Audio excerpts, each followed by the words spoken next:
오늘 본문은 사복음서에 다 나와 있는 내용으로 베드로가 예수님을 3번 부인하였던 그런 내용입니다. 아마도 1세기에 살았던 크리스찬들에게는 아주 유명한 사건이었던 것 같아요. 베드로는 예수님께서 하늘로 승천하신 후에 기독교의 최고의 지도자가 됩니다.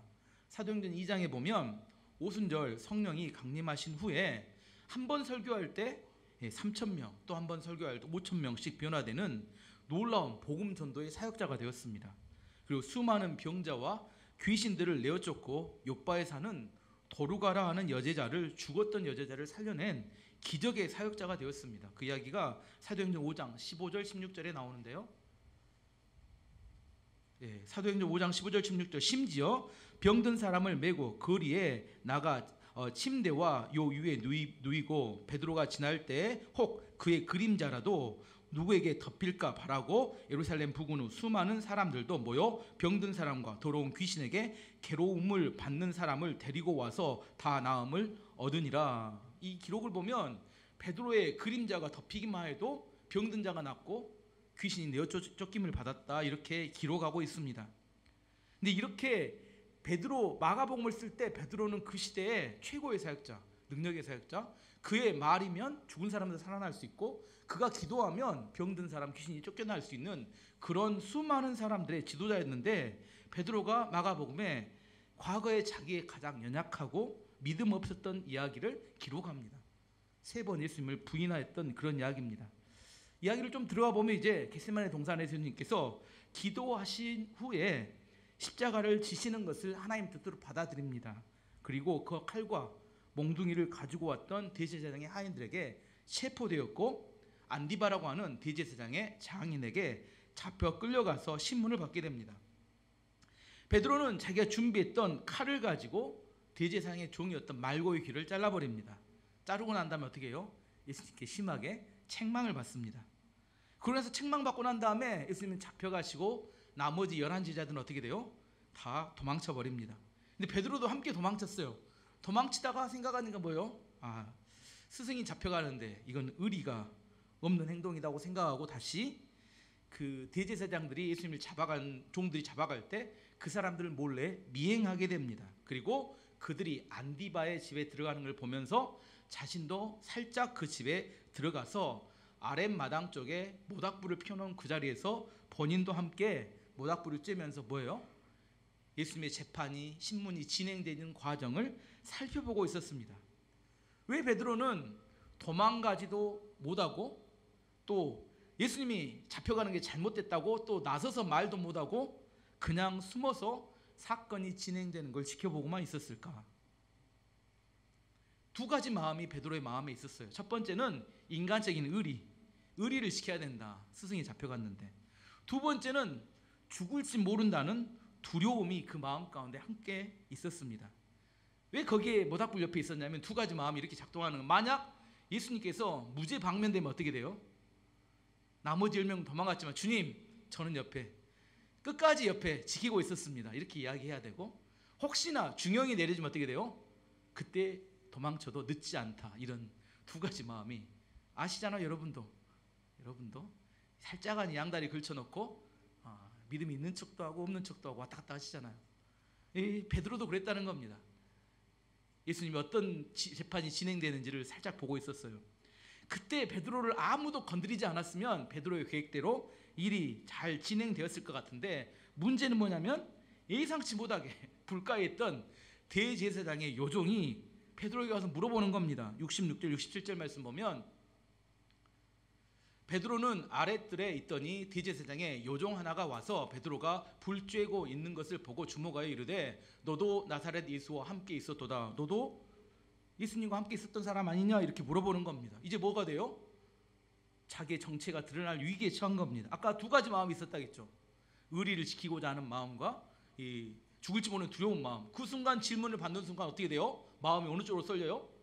죽을지 모르겠다는 두려움이 확 마음을 사로잡으니까 뭐라고 대답하냐면 68절에 베드로가 부인하여 이르되 나는 내가 말하는 것이 무엇인지 알지도 못하고 깨닫지도 못하겠노라 하며 앞들로 나갈세. 마음이 2가지는 있었어요. 근데 실제로 그 상황이 딱 되면 어떻게 돼요? 입에서 저절로 거짓말이 튀어나옵니다. 나는 절대 알지도 모른다. 그래서 어떻게 해요? 베드로가 그 옆에 요정이 있는 자리는 안 되겠다 해서 어떻게 해요? 앞들 이제 앞마당에 모닥불로 이동합니다. 그러면서 마음속에 뭘 썰어내면 이런 생각을 했을 겁니다. 제가 생각해 본 겁니다. 오늘 재수에 온 붙었네. 하마터면 큰일 날 뻔했어. 정체가 들킨 법 같네. 이런 마음을 가지고 또 앞들로 옮겼습니다. 앞마당에 갔더니 또 다른 요정 하나가 또 와서 또 물어보는 겁니다. 69절에 보니까 여종은 다른 여종입니다. 그 여종이 그를 보고 곁에 있는 자들에게 다시 이르되 이 사람이 그 도당이라 하되 이 사람 맞어? 그 예수님과 함께 있었던 그 사람 맞지? 하고 이렇게 물어보는 겁니다. 베드로 마음속에 어떤 마음이 들었냐면 제가 마음을 표현해 보면 아니 이 집은 이 대제사장 집은 예수님과 12제자를 몽타주를 그려서 벽에 붙여놓은 거야. 이 밤에 어떻게 여종들마다 다 자기 얼굴을 뭐 한 번도 안 본 사람들이 다 알아볼까? 이런 생각을 하면서 뭐요? 아니다. 두 번째 부인을 했습니다. 그랬더니 세 번째 이번에는 여종이 아니라 모닥불을 쬐고 있었던 그 옆에 있던 사람들이 이번 단체로 달라듭니다. 단체로 너 그 사람과 함께 있었던 사람 맞아? 이렇게 주장하는 겁니다. 70절 보면 또 부인하더라. 또 후에 곁에 있는 사람들이 단체로 다시 베드로에게 말하되 너도 갈릴리 사람이 참으로 그 도당이니라. 베드로는 아마 그때 이런 생각을 했을 겁니다. 내가 그동안 예수님을 따라다니면서 너무 나대다 보니까 몰라보는 사람이 다 없어졌네. 하필이면 이때 이렇게 많은 사람들이 자기를 알아볼까. 마음속에 뭘 결정해요? 이제 확실하게 내가 예수님과 관계없다는 사실을 이야기해야 되겠다. 증명해야겠다. 이렇게 결심을 했던 것 같아요. 그래서 71절에 보면 그러나 베드로가 저주하며 맹세하되 나는 너희가 말하는 이 사람을 알지 못하도록 하니. 저주하며 맹세한 이유는 뭐예요? 확실하게 끊어야겠다. 제가 한국말로 속된 말로 표현을 해보겠습니다. 나는 절대로 저 빌어볼 놈의 예수를 알지 못한다. 저 벼락 맞아 죽을 놈의 예수를 모른다. 이게 저주하고 맹세하는 겁니다. 이 벼락 맞아 죽을 놈, 이렇게 빌어먹을 죽을 놈, 이렇게 이야기했습니다. 왜요? 마음에 인간적인 의리가 있었고 마음에 두려움이 있었는데 그 질문을 받으면서 뭐가 마음을 사로잡았어요? 두려움의 마음을 확 사로잡으니까 살아남아야겠다. 이런 생각밖에 남지 않습니다. 그래 강력하게, 최강력하게 예수님을 부인하는 방법이 저주를 해버린 겁니다. 이렇게 세 번 예수님을 부인하는 딱 그 타이밍에 예수님께서 신문을 받으시다가 고개를 돌리세요. 고개를 딱 안 돌리면 좋은데 돌려가지고 누구하고? 베드로하고 눈이 팍 스파크가 튑니다. 눈이 안 마주치면 좋은데 마주쳤어요. 마주치는 그 순간 뭐가 울어요? 해필 배경음악으로 닭이 꺾여 하고 옵니다. 그 이야기가 누가복음 22장 61절 이렇게 표현됩니다. 주께서 돌이켜 베드로를 보시니 이제 눈이 마주쳤습니다. 베드로가 주의 말씀 곧 오늘 닭이 울기 전에 내가 세 번 나를 부인하리라 하심이 생각나서 눈이 안 마주치면 좋은데 마주쳐 버렸어요. 그러면서 예전에 예수님이 최후의 만찬에서 예언했던 그 말씀이 생각나면서 그때 제정신이 돌아옵니다. 두려움에 사로잡혀 풀리면서 뭐라고 해요? 생각해요? 내가 지금 무슨 짓을 한 것이냐 이런 생각이 돌아옵니다. 그리고 닭이 우는 소리에 맞춰서 엎드려서 땅에 또 엉엉 웁니다. 이제 닭이 우는지 베드로가 우는지는 알 수 없어요. 아무튼 계속 웁니다. 도저히 있어서도 안 되고 일어나서도 안 되는 일을 저질러 버렸습니다. 그날 밤 베드로는 아마 그때 부인했던 상황을 수백 번 아시죠? 고민에 빠지면 어떻게 되는지 눕지만 잠이 안 오죠. 수백 번 심리신을 돌리면서 자기가 무슨 짓을 했는지 왜 이런 일이 빠졌는지를 계속 생각해 봤을 겁니다. 그러면서 이런 여러 가지 생각을 합니다. 첫 번째, 그때 그 요정이 뭔만 안 해봤어도 물어보지만 않았어도 부인하지 않았을 것 같은데 누가? 속된 말로 그년이 나쁜 년이야. 내가 그년만 안 만났어도 이런 일이 있지 않았을 건데 이게 핑계입니다. 사람이 핑계댈 때 여러분도 많이 있다니까요. 그 놈이든지 그년이든지. 나도 두 번째 이런 생각합니다. 내가 그때 제자들과 함께 도망쳐서 돌아오지만 않았어도 세 번 부인하지는 않았을 것 같은데 내가 뭐가 잘났다고 여기까지 와서 세 번 부인했을까? 자기의 잘못된 선택에 대해서 심하게 자책감이 듭니다. 또한 마지막 막 생각하다 뭔 생각, 내가 부인했을 망정 마지막 세 번째, 빌어먹을 놈, 벼락 맞아 죽을 놈. 저주는 하지 않았으면 좋았을 것 같은데 등등 저녁 내 뭔 생각을 해요? 원망, 후회, 책임전가 이걸로 하면서 밤을 지새웠을 겁니다. 하지만 베드로가 예수님을 부인했던 진짜 이유는 다른 데 있었습니다. 아무리 생각해도 생각나지 않았어요. 그 여종 때문도 아니고, 그날 베드로가 컨디션이 안 좋아서, 사람들 뭐 왜 그랬어요 하면 그날 컨디션이 안 좋아서, 컨디션이 좋아서 안 좋아서도 아닙니다. 그 다음에 잘못된 재판 때문도 아닙니다. 그 악한 종교 지도자들의 잘못된 재판 때문에 내가 어쩔 수 없어서, 이것도 아닙니다. 사실은 베드로 마음속에 뭐가 있었냐면 불신앙과 두려움이 그를 사로잡고 있었습니다. 그 마음이 있었어요. 3년 반 동안 예수님을 따라다녔습니다. 자기 인생을 올인했어요. 근데 만약 여기서 예수님이 죽어버리면 자기의 믿음조차도 흔들려 버릴 것 같은 불신앙이 마음속에 있었어요. 혹시나 예수님이 여기서 잡아서 사형에 언도받고 문제가 발생하면 내가 배신할지도 모르겠다는 두려움이 그의 마음 가운데 있었습니다. 자기 마음속에 있는 불신앙과 배신할지 모른다는 두려움이 베드로 마음 가운데 있었습니다.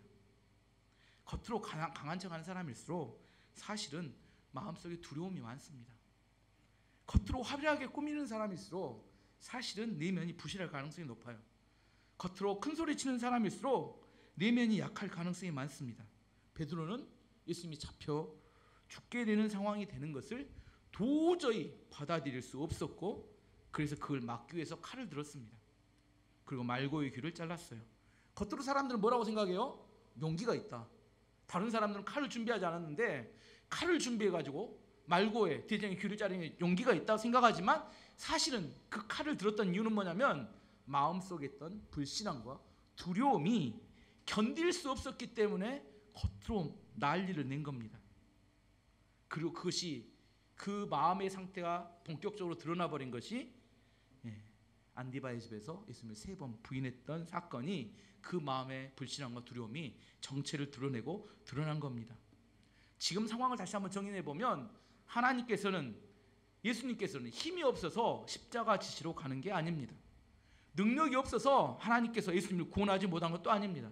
예수님이 십자가에 죽으셔야 우리를 구원을 받기 위해서 왔기 때문에 사명의 길을 가는 거였지만, 베드로 눈에는 자기 생각으로는 이 상황을 도저히 받아들일 수 없게 되니까 불신앙과 두려움으로 막아보려고 발버둥을 치는 겁니다.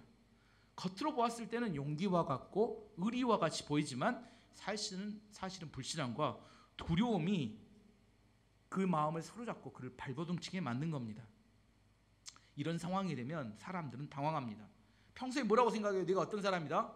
믿음이 좋은 사람이다. 나는 불신앙도 없고 두려움도, 이렇게 생각합니다.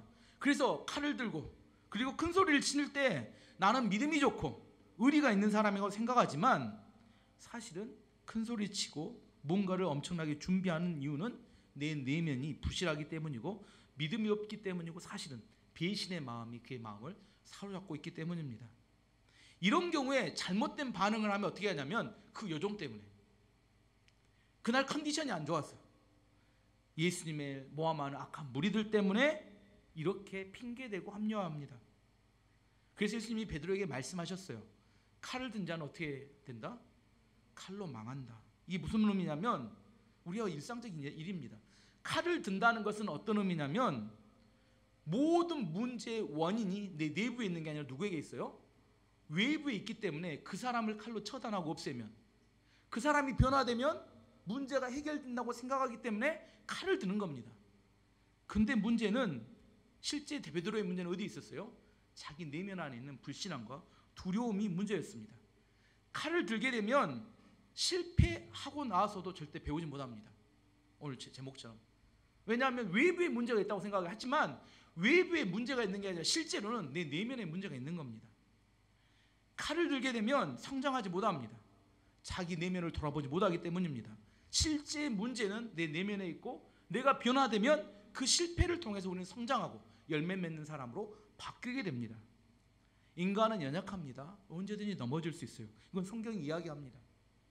하지만 누구 때문에 이렇게 이야기하게 되면 그 사람은 절대로 성장하지 못하고 계속돼서 이어지는 실패가 그 인생에 머물게 됩니다. 내가 넘어졌을 때, 실패했을 때 내 내면의 문제를 살피고 내면을 변화시켜야 합니다. 포장하면 곤란합니다. 우리는 너무 익숙해요, 포장하는 것이. 그렇기 때문에 성장하지 못하고 열매 없는 채로 살아가게 됩니다.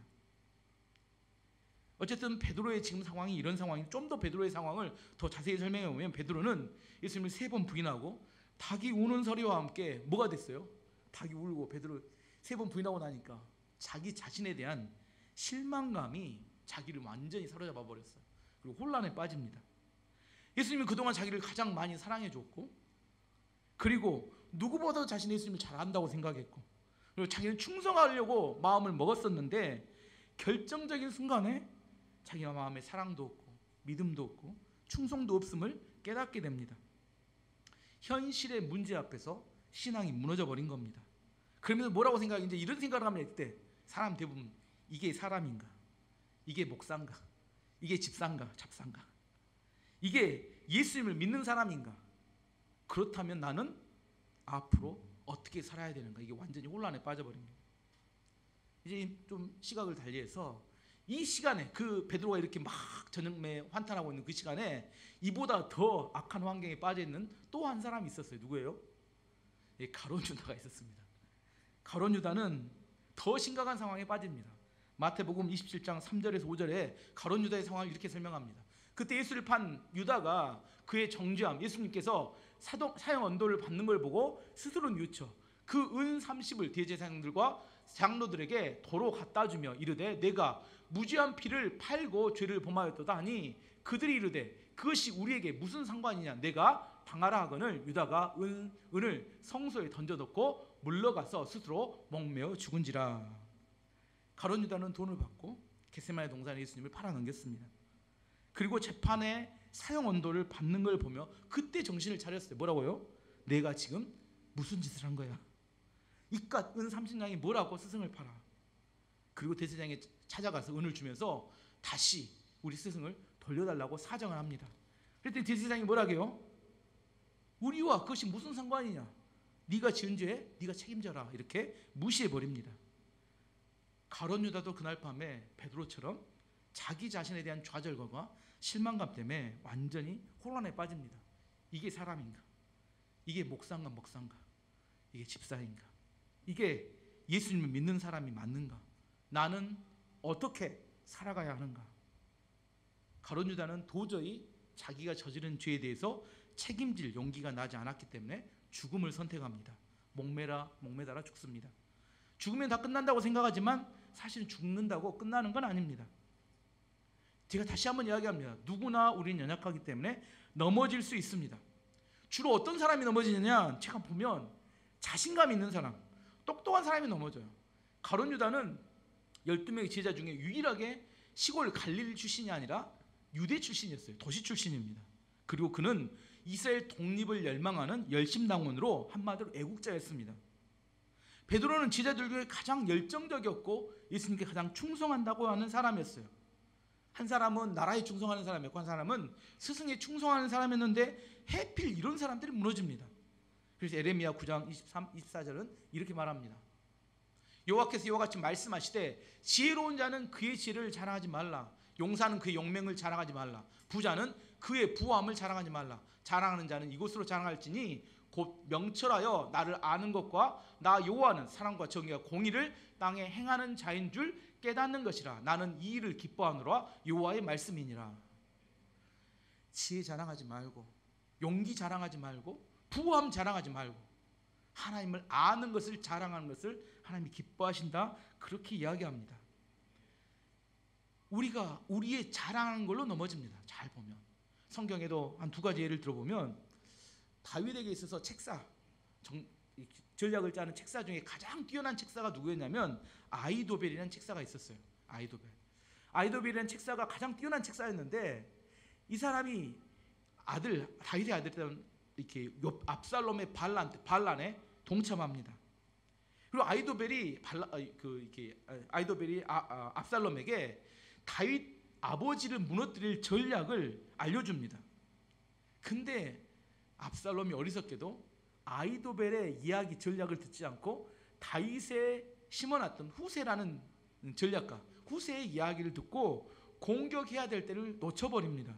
아이도벨은 자기의 전략이 먹혀 들어가지 않는 것을 보고 가서 자살하게 됩니다.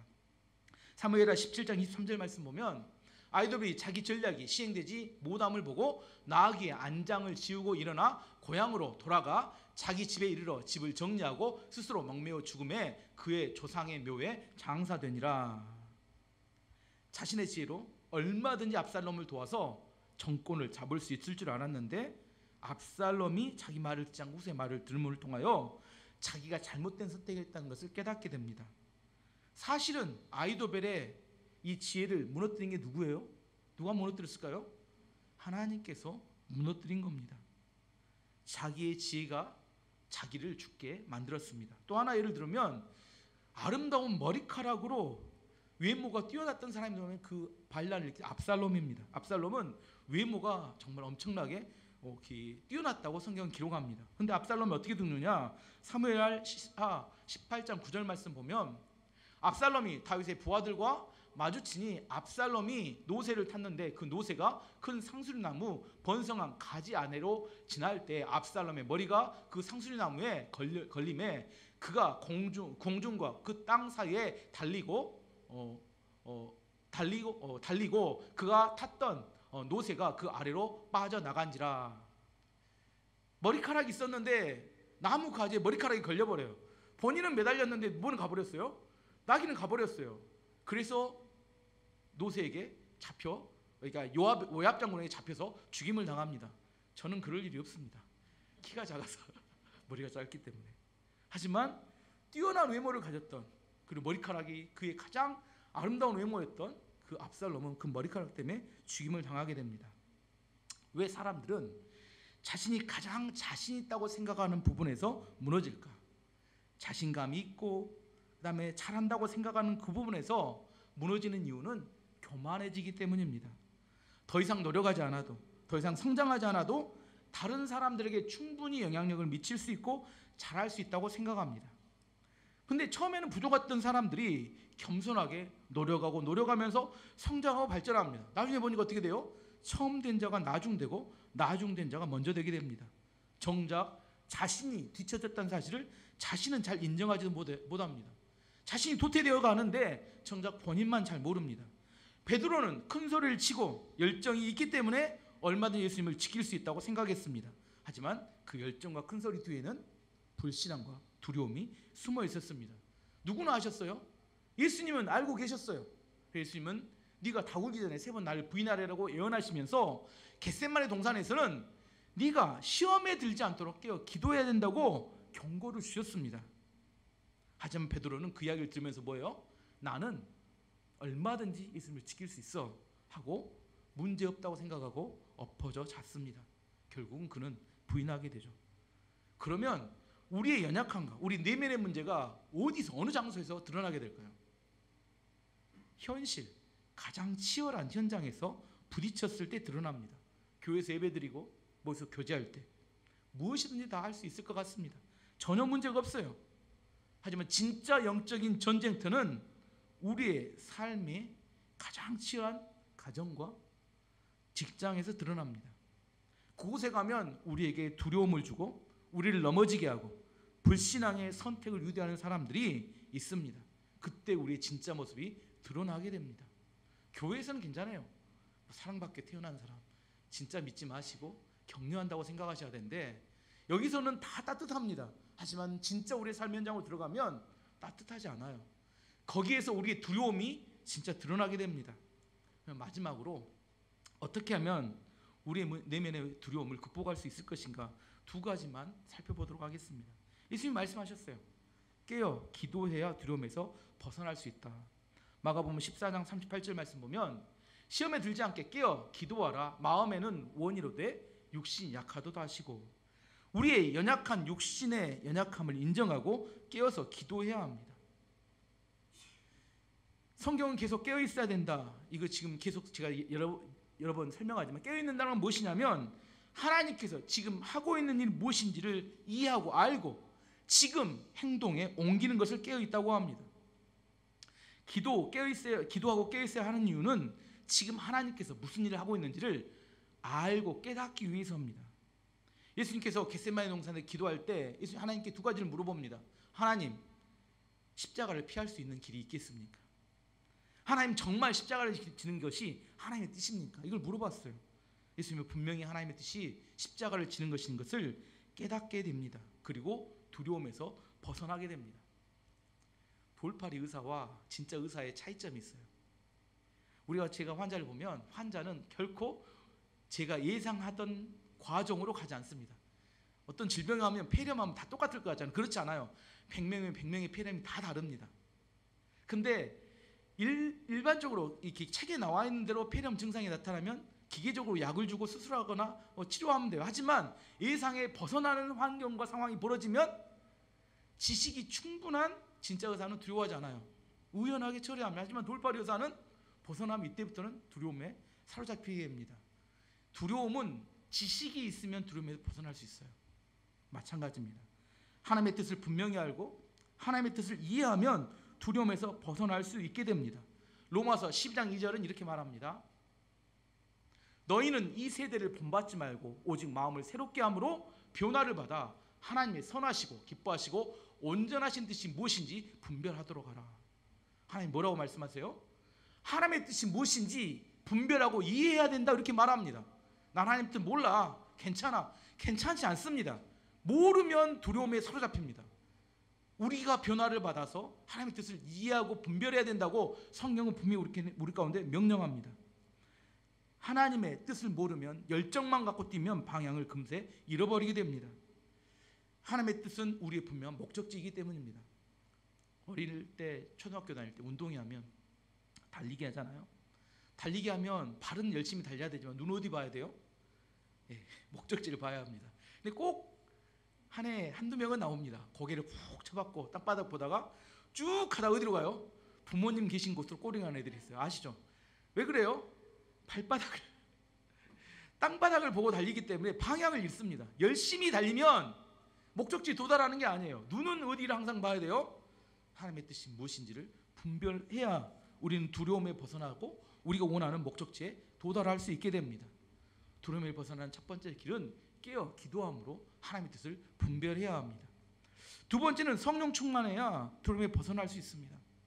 두려움에 가득 찼던 베드로가 사도행전 2장을 보면 용기 있는 복음의 사역자로 완전히 바뀌게 됩니다.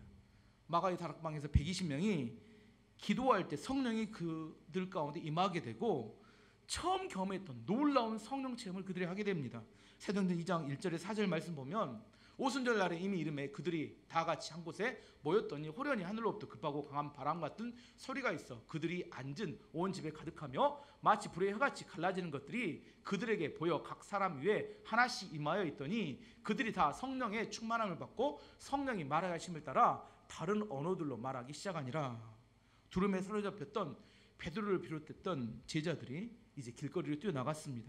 그리고 만나는 사람마다 예수님의 십자가의 죽음과 부활에 대해서 전하기 시작했어요. 심지어 외국에서 온 히브리어를 모르는 유대인들에게는 방언으로 그들에게 복음을 전하게 됩니다. 그날 하루 예수님을 믿었던 사람이 3,000명이었다고 성경은 말합니다. 사도행전 2장 41절 말씀 보면 그 말을 받은 사람들은 세례를 받으며 그날에 신도의 수가 3,000이나 더하더라. 살아남으려고 예수님을 부인했던 베드로가 어떻게 용기 있는 모습으로 변화되었습니까? 성령이 베드로를 사로잡았을 때 그렇게 되었습니다. 예수님께서 승천하실 때 제자들에게 분명히 말씀하셨어요. 성령을 보내줄 테니까 성령이 임하기 전까지는 예루살렘을 떠나지 말라. 성령에 충만해지면 너희가 그 전에 너희가 할 수 없었던 놀라운 하나님의 역사를 경험하게 될 것이다. 에베소서 5장 18절은 우리에게 이렇게 말합니다.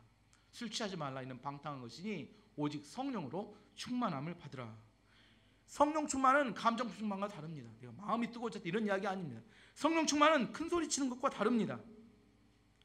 성령 충만은 반드시 성도에게 필요합니다. 아직 내가 성령 충만을 한 번도 체험해보지 못했기 때문에 그것이 없다고 말하는 것은 어리석은 이야기입니다. 성령 충만을 위해서 기도하셔야 합니다. 하나님이 눈에 보이지 않지만 계신 것처럼 성령 충만도 내가 체험하면 반드시 있는 것입니다. 가짜 성령 충만을 보고 성령 충만이 없다고 이야기하는 것은 어리석은 이야기입니다.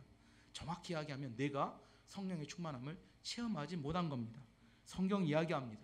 성령 충만을 위해서 기도하라고. 누가복음 11장 13절이 말합니다.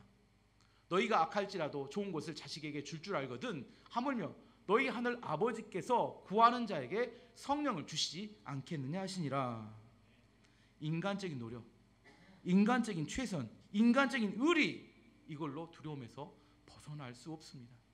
베드로는 정말 최선을 다했습니다. 제가 보는 베드로는 최선이었어요. 정말 스승을 위해서 최선을 다해서 의리를 지키기 위해서 그 죽음의 자리를 찾아갔어요. 하지만 그 최선이 3번 부인하는 것을 막지 못했다는 겁니다.